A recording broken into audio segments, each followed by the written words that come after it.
खबर लक्सर से।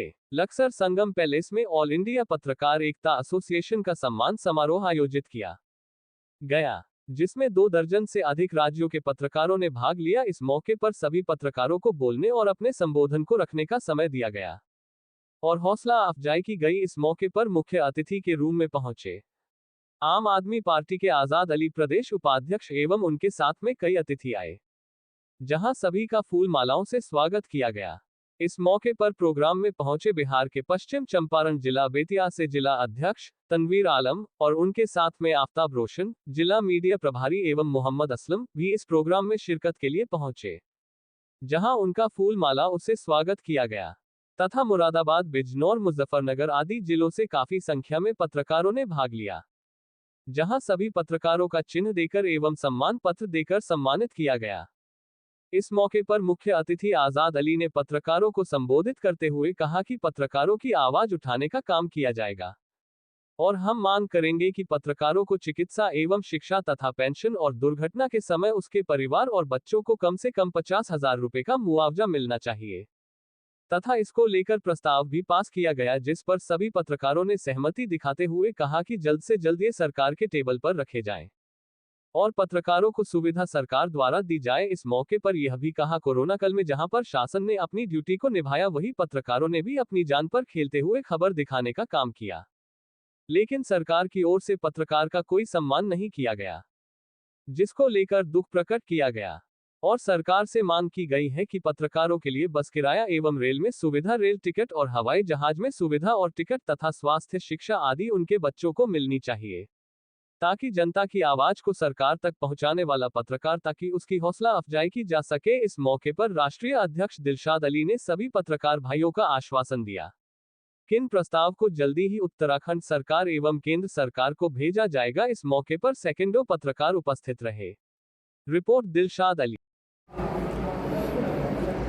Sir, all India पत्रकार एकता एसोसिएशन में आप मुख्य अतिथि के रूप में पहुंचे थे, किस तरह से देखते हैं जिस तरह से आप 5 सूत्रीय मांग रखी है पत्रकारों ने, उसके हित के लेकर क्या आप कदम उठाएंगे, क्योंकि कभी ना कभी सत्ता में आपकी भी सरकार आ सकती है, क्या दिशा निर्देश और क्या अमल कर पाएंगे पत्रकारों के हितों को लेकर?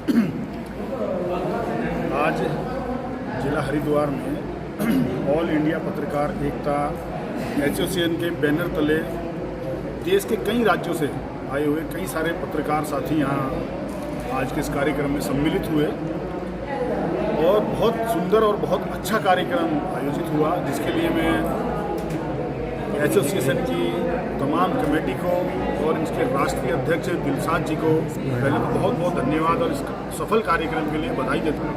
और जैसे कि आपने सवाल किया कि पत्रकारों ने कुछ अपनी मांग रखी है, समारोह के कार्यक्रम आपने रखा और पूरे ऑल ओवर इंडिया के पत्रकार आपके सभागार में लक्सर में मौजूद रहे, इस विषय में आपका क्या कहना है? सभी साथियों का जो ऑल इंडिया पत्रकार एकता एसोसिएशन का पत्रकार सम्मान समारोह रखा गया था, इसमें काफ़ी संख्या में अलग अलग राज्यों के पत्रकारों ने भाग लिया और इनका मैं तहे दिल से धन्यवाद करता हूँ। और जो हमारे यहाँ प्रस्ताव पास हुए हैं, उन प्रस्ताव को भी हम बहुत जल्द ही माननीय मुख्यमंत्री उत्तराखंड सरकार को और केंद्र सरकार को भेजा जाएगा, ताकि पत्रकारों के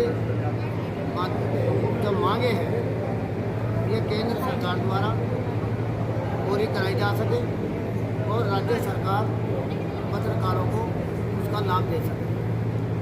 इसके लिए हफ्ते भर के अंदर अंदर ही हम उत्तराखंड सरकार से ये दस्तावेज दे करके पेश करेंगे, ताकि जल्दी से जल्दी इस प्रस्ताव में मोहर लग सके और हमारे पत्रकार भाइयों को पेंशन और डॉक्टरी सुविधा और इसके अलावा बच्चों की तालीम के लिए हमारे बच्चों को जो है शिक्षा के लिए सरकार द्वारा फायदा दिया जा सकता है। आगे आपकी क्या विशेषताएं होंगी इस का कुछ बताना चाहेंगे आप?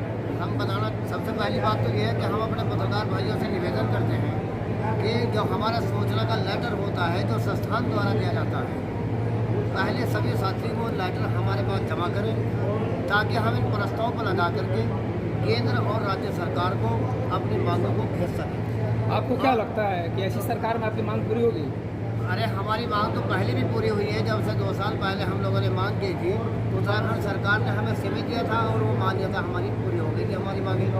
हम तो फिर भी उम्मीद करते हैं कि सरकार चाहे किसी भी पार्टी की हो, सरकार सरकार है।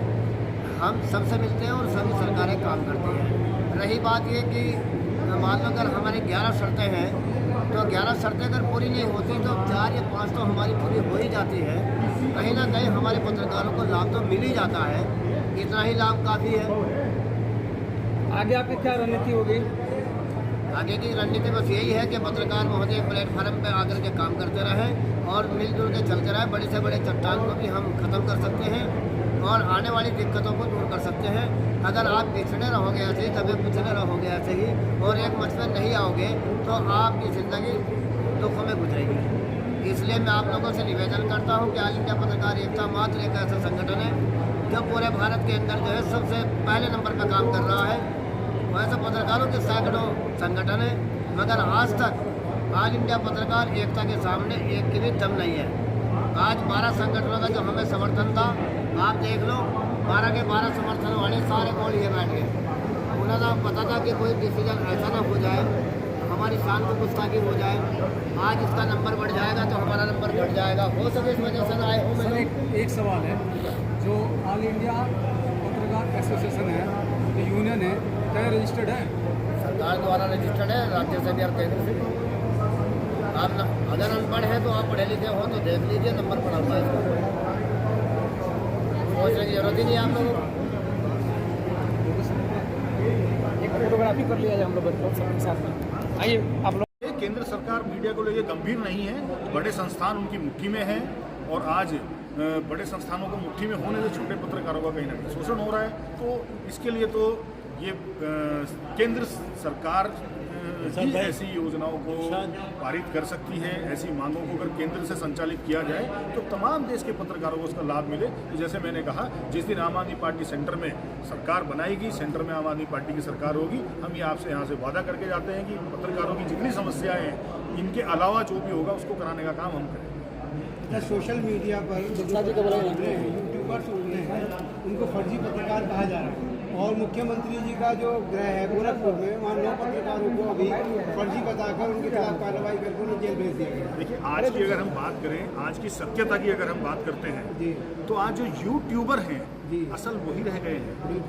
अगर आज आप किसी भी राष्ट्रीय चैनल की, किसी भी न्यूज़, बड़े संस्थान की न्यूज़ उसमें कोई आती है, मैं खुद भी एक बार उस न्यूज़ को देख के प्रमाणित नहीं कर पाता हूँ कि ये सच्ची खबर होगी।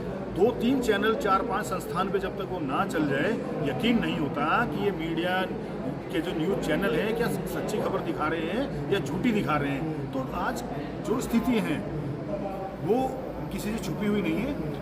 सच्चाई ये है कि यूट्यूबर आज की डेट में सच्ची खबर दिखा रहे हैं और जो बड़े संस्थान हैं उनकी खबरों पे देश और दुनिया को यकीन ही नहीं रहा। तो यूट्यूबर आगे बढ़ रहे हैं, उसके पीछे भी षड्यंत्र चल रहा है, क्योंकि वो हक आवाज़ उठाते हैं, सच आवाज़ उठाते हैं। गोरखपुर हो या कोई भी राज्य हो देश का, उनकी आवाज़ों को लगातार वो तो दबाया जा ही रहा है, ये किसी छुपा हुआ भी नहीं। आपकी पार्टी के मुख्यमंत्री को जेल के अंदर डाल दिया गया, तो अब बाकी चीज़ें क्या बचती हैं, या हम लोग जो है मतलब पत्रकार लोग सुरक्षित हैं इस सरकार में?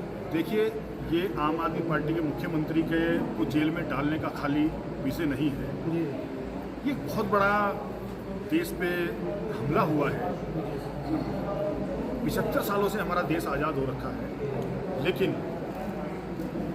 आज तक का इतिहास रहा है कि मौजूदा मुख्यमंत्री को जेल में नहीं डाला गया। और कोई जांच अगर थी भी, मुख्यमंत्री कहीं दोषी हैं भी इनकी नज़र में, या मुख्यमंत्री ने कोई जो ये कह रहे हैं थोड़ी देर के लिए उसको हम ये भी कहते हैं कि चल भाई मान लेते हैं आपकी बात, भाई वो चुने हुए मुख्यमंत्री हैं। आपने एक चुने हुए मुख्यमंत्री को चुनाव के बीच में जेल में डाला है, तो ये तो पूरा देश समझ चुका है, पूरा देश इस चीज़ को मान चुका है कि ये सिर्फ और सिर्फ चुनाव को प्रभावित करने के लिए हार के डर से घबराए हुए हैं। उस डर से इन्होंने उनको जेल में डाला है, नहीं तो मौजूदा मुख्यमंत्री को कोई ऐसे जेल में नहीं डालता। वो कोई आतंकवादी नहीं थे, देश छोड़ के नहीं जा रहे थे। चुनाव के बाद भी जांच हो सकती थी, लेकिन जांच तो विषय ही नहीं है। मनीष सिसोदिया जी जेल में हैं, सत्येंद्र जैन जी जेल में हैं, कोई आरोप आज तक सिद्ध नहीं हुआ। मौजूदा इलेक्शन राज्यसभा सांसद संजय जी जमानत पर छूट के आ गए हैं, कोई आरोप सिद्ध नहीं हुआ।